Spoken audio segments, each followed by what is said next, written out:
मैं मसूरी से आपके साथ नीतीश सुनियाल।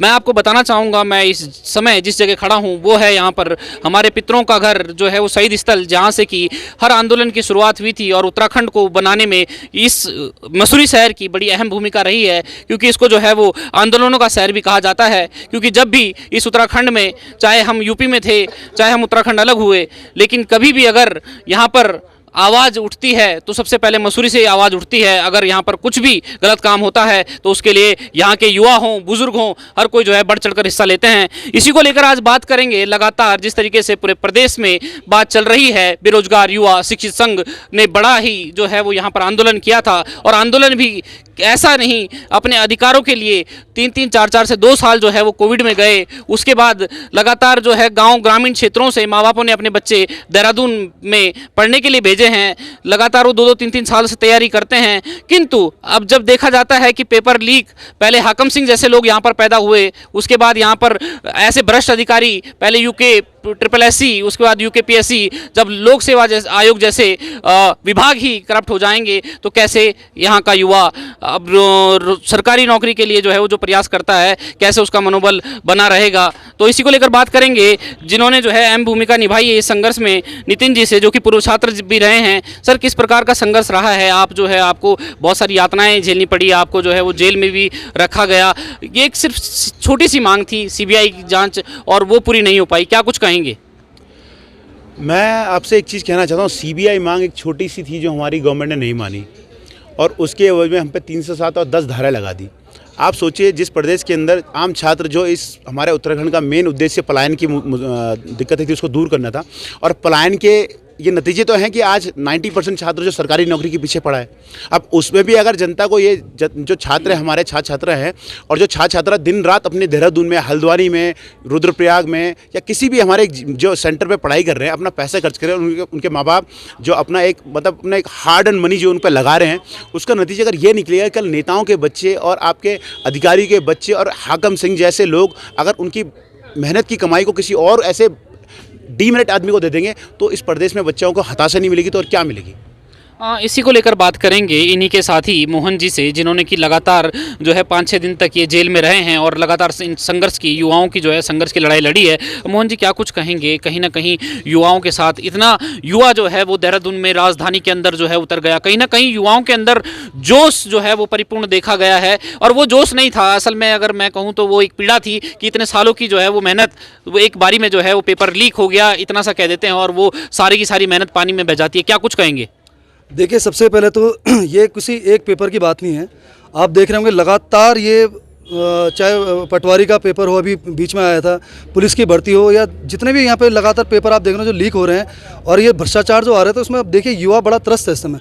छात्र छात्राएँ जो है कहाँ जाएंगे इस चीज़ को लेके। तो और ये 9 तारीख की घटना किसी के सामने छुपी भी नहीं है। जो ये अपार जनसमूह यहाँ पे मिला, इससे सरकार के भी हाथ पैर फूल गए थे। हमारा देखो, पढ़े लिखे लोग हैं, हमारा तो सिंपल सा ये था कि अपना बैठ के शांतिपूर्ण ढंग से अपना धरना दे ही रहे थे। पर जो ये मतलब अनएक्सपेक्टेड जो भीड़ वहाँ पे आ गई थी, उससे सरकार कहीं ना कहीं तक वो भी घबरा गई, और उन्होंने जानबूझ के इसमें उपद्रवियों के बीच में भेज के पथराव करवाया। ये किसी से छुपावा नहीं है। बाकी हमारी ये जो मांग है CBI को लेकर, और पहले जाँच फिर परीक्षा, जो ये हमारी मांग है, इस मांग पे हम अभी भी अडिग हैं। चाहे हमें जेल भेजो, चाहे कुछ भी करो, जितनी भी यातनाएं देंगे, हम इससे पीछे हटने वाले नहीं हैं। और ये आंदोलन लगातार जारी रहेगा। ये एक अभी तक छात्रों का आंदोलन था, लेकिन अब ये जन आंदोलन की भूमिका से ले लिए, और मसूरी से इसका हम आह्वान कर रहे हैं। और शहीद स्मारक के पीछे हम आ रखे हैं, ये शहीदों की धरती है, और यहाँ से हम पीछे हटने वाले नहीं हैं। कहीं ना कहीं जिस प्रकार से देखा गया है कि हज़ारों लाखों युवा जो है सड़कों पे उतरा है, लेकिन ये लड़ाई जो है सिर्फ युवाओं की नहीं है, क्योंकि माँ बाप जो है ग्रामीण क्षेत्रों में, दूर दराज क्षेत्रों से राशन भेजते हैं, उनको जो है पढ़ाने के लिए खेतीबाड़ी कर रहे हैं, उसके बाद वो जो है वो देहरादून में अपने बच्चों को भेजते हैं। तो कहीं ना कहीं ये पूरे परिवार की, पूरे उत्तराखंड की बात है। देखिए, मैं तो यही कहना चाहूँगा कि हमारा जो उत्तराखंड है, और जब से ये राज्य बना तब से पलायन की समस्या यहाँ पे यूं की त्यों बनी हुई है। और जो हमारा छात्र है, बेरोजगार छात्र है, वो पलायन पे इसीलिए उतरा रहता है कि उसकी करने के लिए यहाँ कुछ मिलता नहीं है। वो बाहर दिल्ली में जा रहा है, बर्तन धो रहा है, कहीं कुछ और काम कर रहा है। दूसरी बात, अभी हमारे साथ एक ऐसी घटना हुई थी कि उसके पिताजी ने उसे सिर्फ 275 रुपये दिए। समझ सकते हैं, 275 रुपये दे के उसको कहा, बेटा तुम पेपर दे के आना और खाना घर आके खाना। इसका मतलब ये होता है कि उसके पिता के पास सिर्फ 275 रुपये थे, उसके पास खाने को पैसा नहीं था।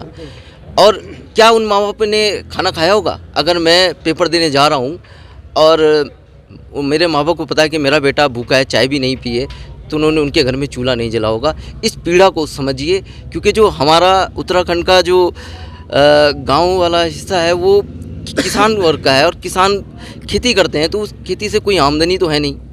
तो जब वो खेती से आमदनी नहीं है तो बहुत एक दुखदाई और एक पीड़ा है जो सरकार को समझनी चाहिए।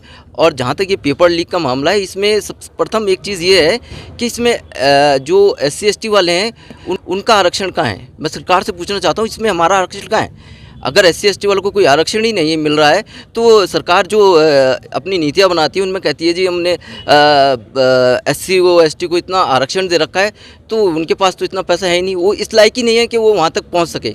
तो इसमें मैं मानता हूँ कि इसमें कोई आरक्षण नहीं है, इसमें निष्पक्ष जांच की जाए सरकार को। और सभी से मेरा आग्रह है कि उत्तराखंड की तमाम जनता से, क्योंकि उत्तराखंड एक देवभूमि कही जाती है और हम यहाँ पे पैदा हुए हैं, तो इसलिए हम अपने उत्तराखंड को कहीं छोड़ के हम जाने वाले नहीं हैं। चाहे हमारे यहीं बैठेंगे, मरेंगे, भूखे मरे, प्यासे मरे, पर हम कहीं नहीं जाएंगे।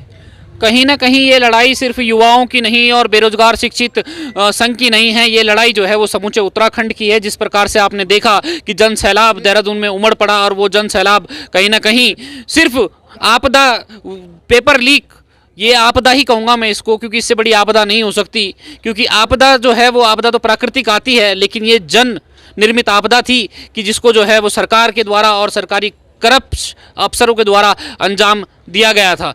तो लगातार हमारा प्रयास जो है यही है कि हम युवाओं की आवाज़ आप तक पहुंचाएं और बेरोजगार शिक्षित युवा संघ के साथ साथ पूरा उत्तराखंड आज जो है वो खड़ा है। उनकी माँ, बहन, बेटियां सब जो है उनके साथ खड़ी हैं, क्योंकि कहीं ना कहीं पूरे परिवारों पे इसका जो है वो असर पड़ता है। वो चाहे जो लड़कियाँ हों चाहे लड़के हों, सभी जो है वो सालों से तैयारी करते हैं और एक पेपर लीक ऐसा हो जाता है। अब मुझे लग रहा है कि ये पेपर लीक का मामला अब UK SSSC और UK PSC जो है वो नाकाम होती नज़र आ रही है। तो अब जो है ये पेपर लीक का मामला जो है जल संस्थान को देना चाहिए कि ताकि कहीं ये लीकेज जो है वो ना हो, लीकेजिंग जो है वो कहीं भी किसी प्रकार की ना हो पाए। कैमरा पर्सन राजवीर के साथ मैं नितेश सुनियाल, UK 24/7 न्यूज़, मसूरी।